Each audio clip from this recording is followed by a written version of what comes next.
the ruler of Makkatul Mukarramah, the master of Madinatul Munawwara, sallallahu ta'ala alayhi wa alayhi wasallam, has said, any important task that has not been started with Bismillah Sharif remains incomplete and unfinished.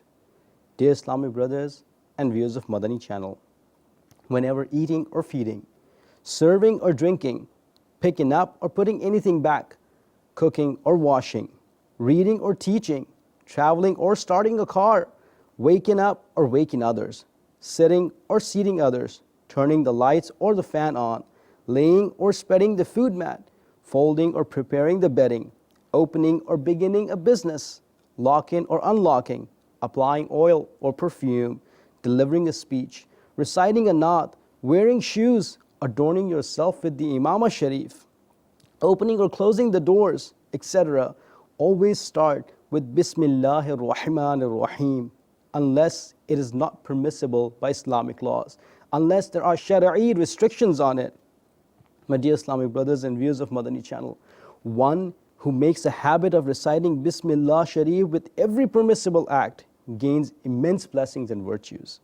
Sayyidina Safwan bin Sulaym rahmatullahi ta'ala alayhi says, jinn use the belonging and clothes of human beings.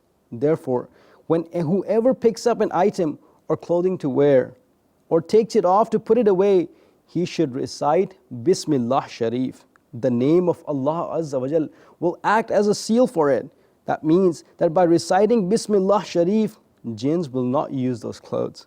Dear Islamic brothers and viewers of Madani channel, similarly, whenever picking up or putting anything back, we should develop a habit of reciting Bismillahir Rahmanir Rahim. Allah Azza wa Jal said, I swear by my honor and majesty, anything which has Bismillahir Rahmanir Rahim recited upon it, I will put my blessing, I will put my barakah in it. My dear Islamic brothers and viewers of Madani channel, is an element of the 30th verse of Surah Naml in the 19th part and a complete verse of a noble Quran. It was sent down as a separation between two chapters. The beloved of Allah Azza wa Jal, the knower of unknown, the faultless and the perfect Prophet sallallahu ta'ala alayhi wa wasallam replied, it is one of the great names of Allah Azza wa Jal. It brings a person as near to Allah Azza wa Jal as the black part of an eye to the white part.